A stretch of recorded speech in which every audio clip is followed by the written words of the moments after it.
Happy to welcome Laila Del Monte, discussing and signing Psychic Communication with Animals for Health and Healing. In Psychic Communication with Animals for Health and Healing, Laila Del Monte reveals how the unconditionally loving nature of animals very often leads them to take on the physical pains and negative emotional experiences of the human beings in their lives. Animals can absorb negative emotions such as guilt, anger, jealousy, and other issues that stop people from moving forward and reflect these back in their animal behavior. Through her work with countless animals suffering from behavioral disorders or have been sick or injured, Del Monte learned that the physical healing of animals is directly tied to the emotional healing of the people closest to them. So we're going to hear more about that, and we're selling her book tonight for 10% off, and she'll be signing, so we're going to have a great evening together. Thanks. Oh, yeah. And please turn off your cell phones. Thank you.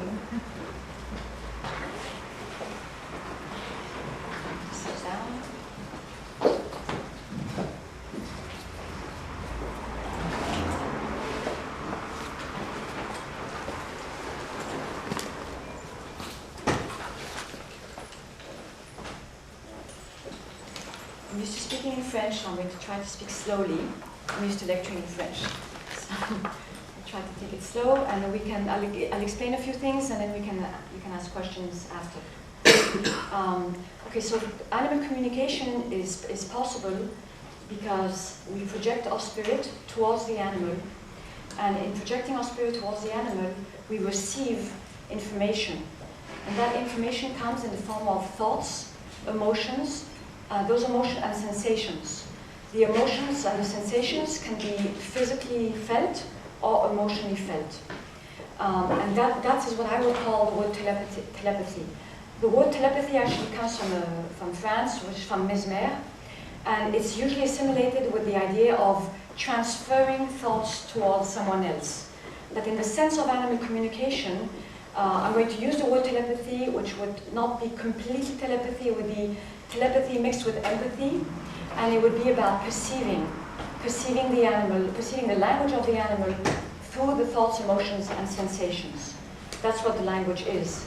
So this is a language that is from between all species. It is also the language of all human beings, except that we've lost it. We just need to recover it. And what we do in the workshops is we just teach you how we just guide you. It's not really teaching, we guide you how to find it again, how to find that intuition, if you want, that you've lost, because we all have it. That has been forgotten, let's put it that way, forgotten. This is a language that is done from spirit to spirit. So for me to be able to do this, I project my spirit towards the spirit of an animal, and I receive. There's a certain moment where I'm in a certain space, and in that space there's no time and there's no dimension. It's a space out of everything. But in that space, when I'm connected in my spirit with the animal, that's where I receive all these things. And that's the language, that's how we communicate. Most of you communicate like that with your animals or amongst yourselves, except that you're not aware of it. You don't realize. But you actually communicate like that too. So what is the role of animal communication? The role of animal communication is to understand what's going on in the life of an animal and to help solve issues. Most of the issues we have to solve are behavioral, and some are physical.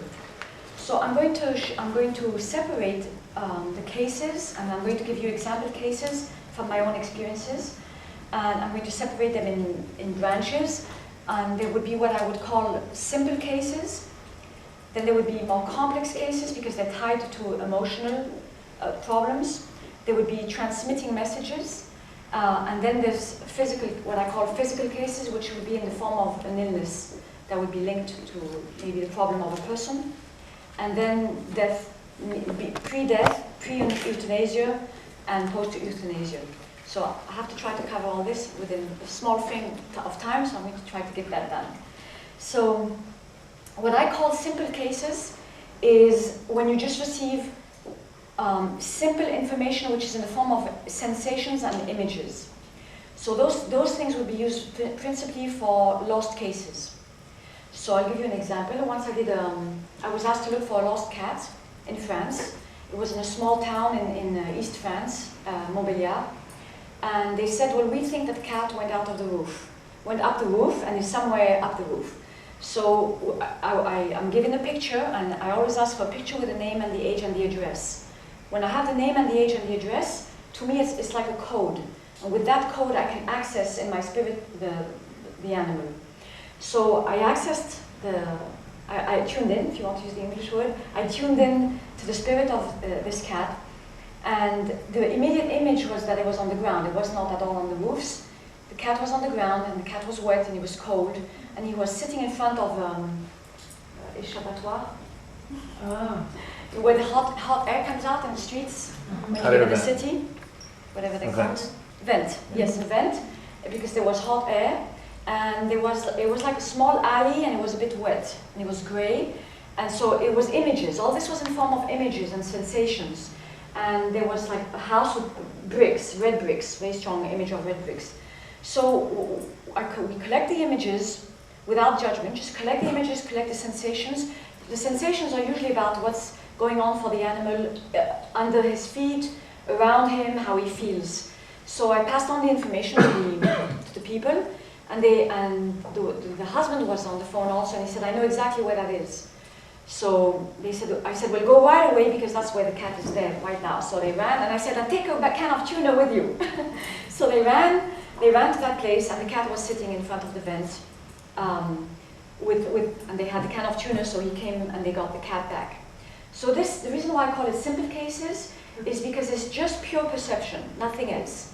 You don't really tune into the mind or to the thoughts. You're just picking up on just pure sensations, visual of feelings. That's a simple case.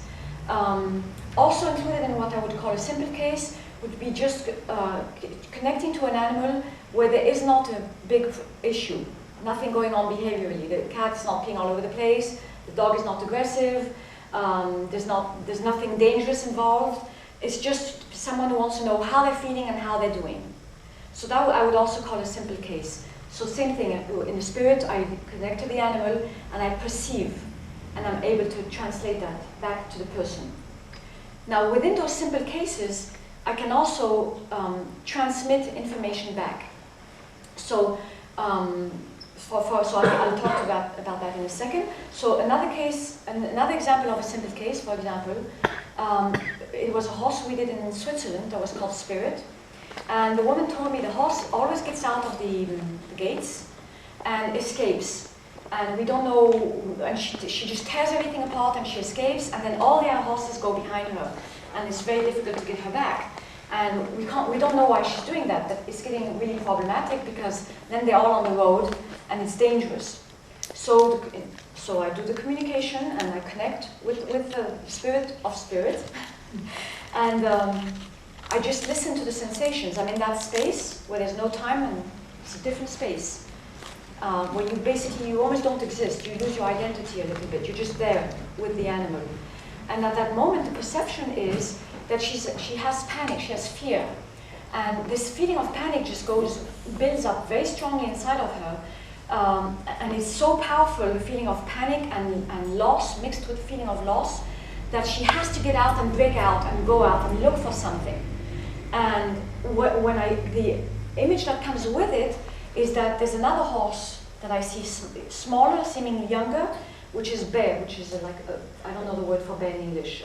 Very brown with a black thing. I have to get my English word straight.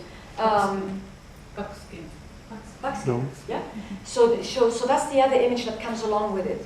So when you have the information, you're there. Well, okay, I don't know what this means. This is what I have.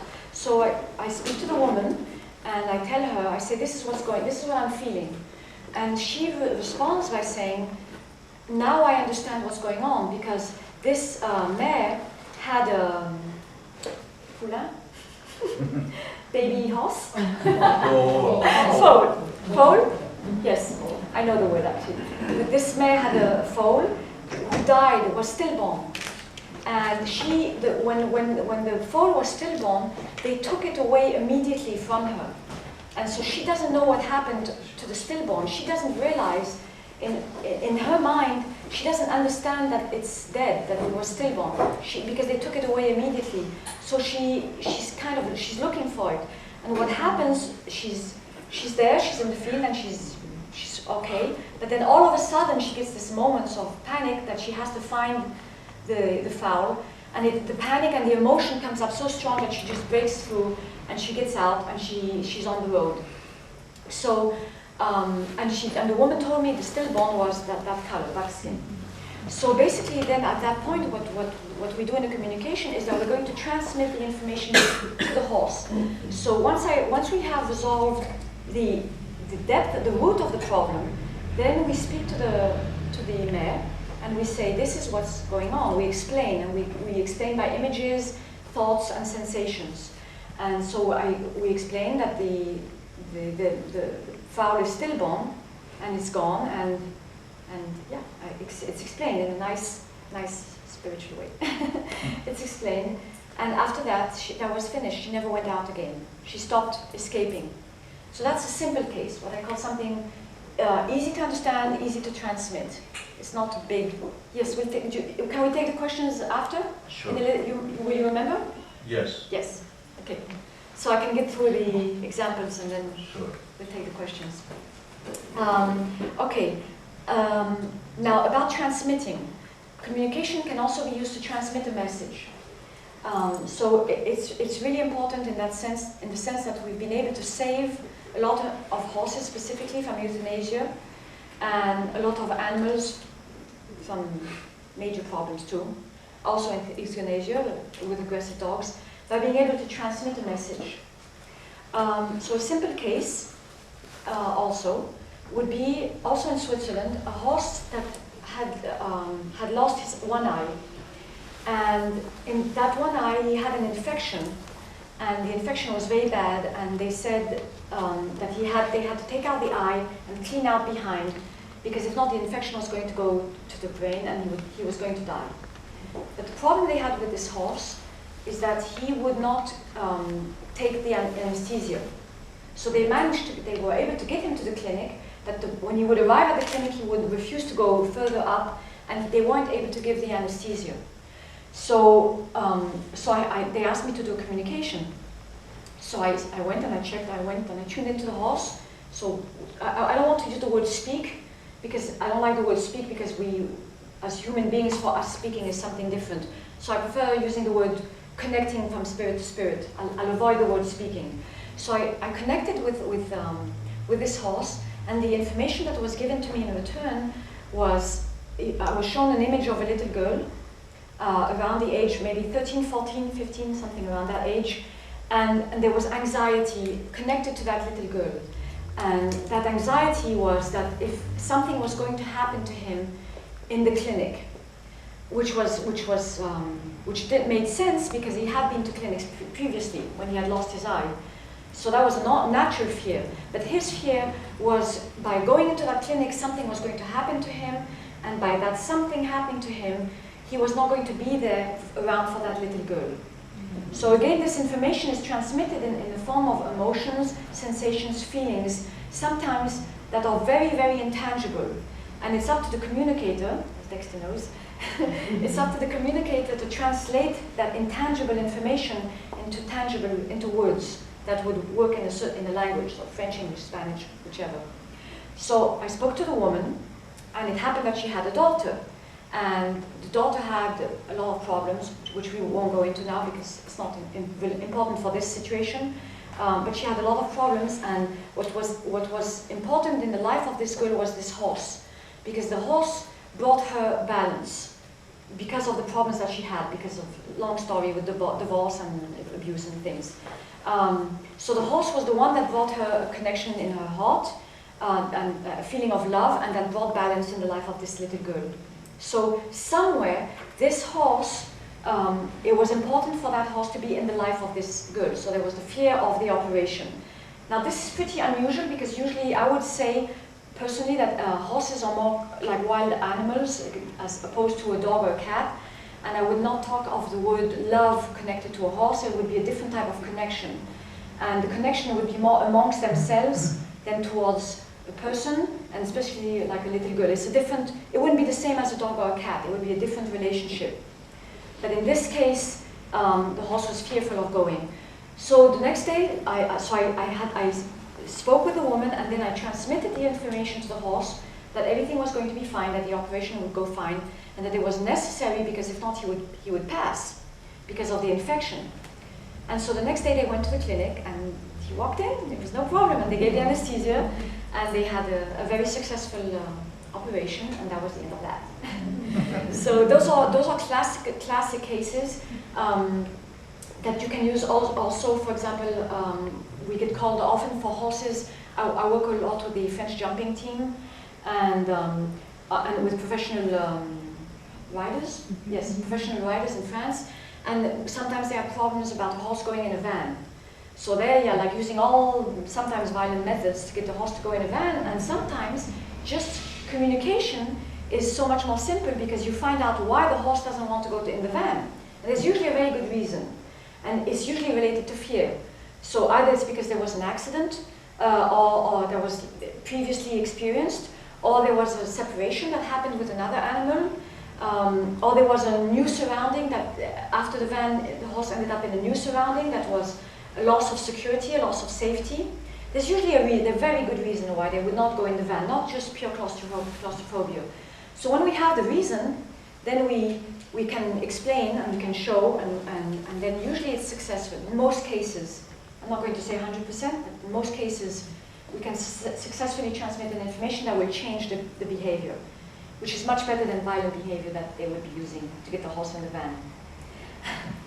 That's why one of my purpose, at least for my life in here, is to be able to transmit this to especially to professionals and to veterinarians, so that they can use it, and they can help the animals in nice ways, not using usual violence and dominance, especially in Europe. I know in America it's a little bit different. I hope, from what I've seen, it's a little bit different. So that's one of the purposes, is to bring this language. But also what I would like to stress is that this language is a very specific language, and it's very important to learn this language in depth and not just to do it like that at the top of one's head or after one workshop, because it's a specific language that takes years of practice, and that brings about a lot of responsibility. So something wrongly said can bring very bad consequences. And unfortunately, I've experienced that in Europe in the past years with the workshops. So with people saying your dog wants to commit suicide, or your cat wants to be euthanized, or things at the top of their head that they feel or that they've experienced after one workshop, and unfortunately it brought about the death of a few animals, quite a few animals. So now I'm very strict in my teachings about going in depth and